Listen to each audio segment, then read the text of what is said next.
Hello friends, welcome back to my channel almond E hub.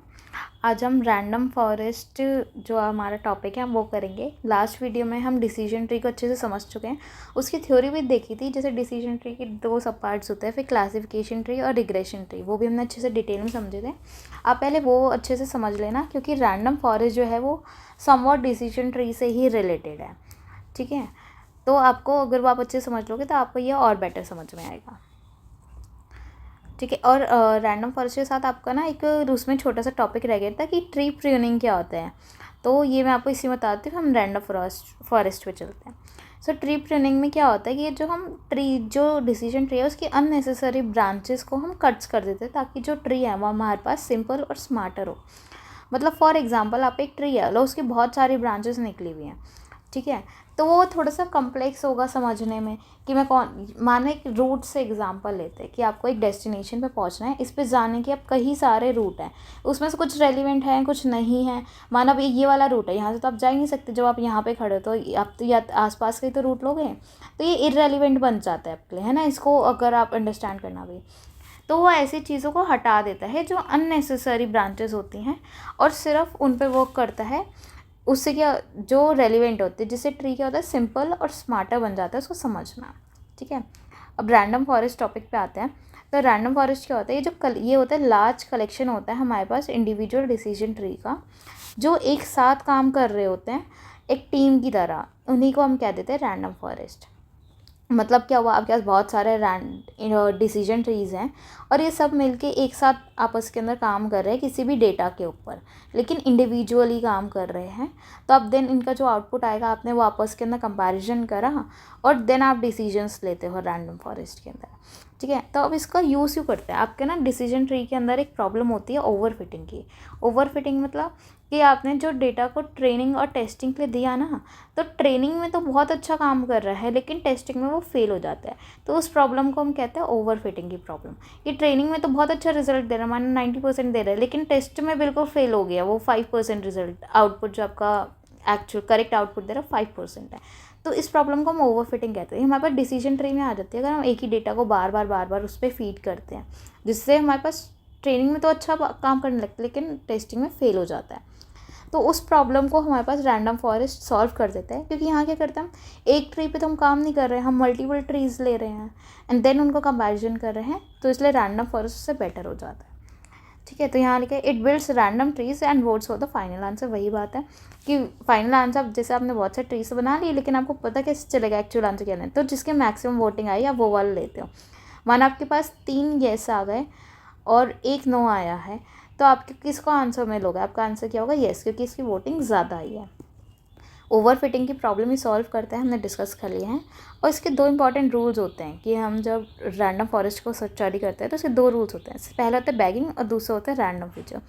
Bagging के अंदर क्या होता है कि model is trained on different subsets of the data. मतलब कि जब हम मॉडल को ट्रेन करते हैं ना, माना आपके पास ये डेटा सेट्स है, इसमें 100 पॉइंट्स है, अब आप मॉडल को ट्रेन कर रहे हो, तो इसको हमें सेम पॉइंट्स सबसेट्स नहीं दोगे डेटा के। मानो इसको आपने 10 इसमें से दे दिए, 10 को दे दिए, ऐसे करके आपके 10 सबसेट्स बन गए। तो ये 10 सेम नहीं दोगे, इनको रैंडमली दोगे। मतलब इसमें आपने 100 थे टोटल। ठीक है, मैं आपको एक सेकेंड समझाती हूँ। मानो आप एक बकेट है, यहाँ पे 100 बॉल्स हैं। ठीक है, अब आप मॉडल्स को ट्रेन करने के लिए दे रहे हो, मान लो 10 मॉडल्स हैं आपके पास। ओके, टोटल 10 है। तो यहाँ पे आपने मानो सबको 10 बॉल्स दे रहे हो ताकि उस पर वो डिसीजन ले पाए, उसको सबसेट बना के। ठीक है, तो 10 10 10 ऐसे करके। तो लेकिन ये नहीं कि आप सबको सेम यही 10 बॉल्स दे दोगे, या फिर इसमें से 10 दी, अब 90 बचे उसमें से 10 दी, ऐसे नहीं करेंगे। हम क्या करेंगे, हमने ये जो आपके पास डेटा था इसके 10 पॉइंट्स में से इसको दिया पहले फीचर्स सबसेट उसका निकाल के कि ओके आप इन 10 पॉइंट्स के ऊपर डिसीजन ट्री बनाओ, इस पर वर्क करो। देन हम ये इसमें वापस डाल देंगे 10 बॉल्स, उसके बाद ये फिर से 100 बन गए। अब फिर इन 100 में से रैंडमली अगले डिसीजन ट्री को 10 पॉइंट्स देंगे कि अच्छा आप इसके अंदर इन फीचर्स के आगे आप स्टडी करो, इन पे वर्क करो। ठीक है, तो ऐसे हर स्टेज पे हमारे पास कितने 100 बॉल्स होंगी और उससे फिर रैंडमनेस बढ़ जाती है। ठीक है, रैंडमनेस बढ़ेगी तो उसके पास जो हमारे पास करेक्ट आउटपुट आने के चांस है वो ज़्यादा हो जाते हैं। ठीक है, दूसरा क्या है रैंडम फीचर, कि हर ट्री को रैंडमली सिलेक्टेड फीचर्स देंगे, सारे फीचर्स नहीं देंगे। माना यही जैसे बकेट वाला एग्जांपल था, हमने बॉल की तरह लिया बॉल्स का फीचर समझ लेना, ठीक है। तो इसके पास 100 फीचर्स, अगर आप एक ही ट्री को 100 फीचर्स दे दोगे तो उसके लिए बहुत डिफिकल्ट होगा आपका करेक्ट आउटपुट निकालना, प्रिडिक्ट करना। जैसे कि अभी हमने ट्री प्रूनिंग वाले टॉपिक के अंदर देखा कि हम अननेसेसरी ब्रांचेस को कट कर देते हैं। तो इसलिए रैंडम फॉरेस्ट में हम क्या करते हैं कि कुछ सिलेक्टेड रैंडमली कुछ सिलेक्ट करते हैं फीचर्स की, अच्छा ये 100 है तो मानो इसमें से मैंने 15 या 20 रैंडम फीचर्स सेलेक्ट कर लिए और ये मैं इस ट्री को दे रहा हूँ, ठीक है। ऐसे ही नेक्स्ट ट्री के लिए आप इसमें करोगे, फिर अगेन 100 आप पे फीचर्स होंगे, अब मैं इसमें कुछ रैंडमली इनको दे रहा हूँ, ठीक है। तो इस तरीके से इन रूल्स के साथ आपका डिसीजन ये रैंडम फॉरेस्ट वर्क करता है।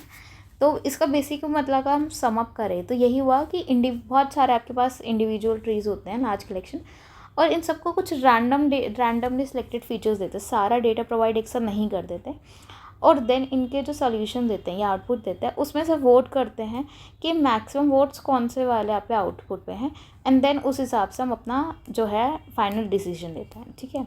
और ये डिसीजन ट्री से इसलिए बेटर है क्योंकि ओवरफिटिंग की प्रॉब्लम को ये सॉल्व करता है। ओके, तो this was about random forest. I hope आपको अच्छे से समझ आ गया।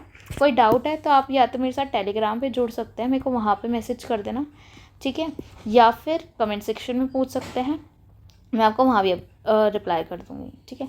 और साथ में अगर आपको इसके नोट्स चाहिए हो तो do let me know in the comment section, PDF या नोट्स कुछ भी लिख देना तो मैं आपको ये भेज दूँगी। ओके, अब देन नेक्स्ट वीडियो के अंदर हम क्या करेंगे, हम एक डिसीजन ट्री के ऊपर एक क्वेश्चन करेंगे। हमारे पास ये डेटा है, इसका हम डिसीजन ट्री बनाने का ट्राई करेंगे। ओके, डिसीजन ट्री क्या होता है, रैंडम फॉरेस्ट क्या होता है, सब हम पढ़ चुके हैं। Okay, see you next lecture.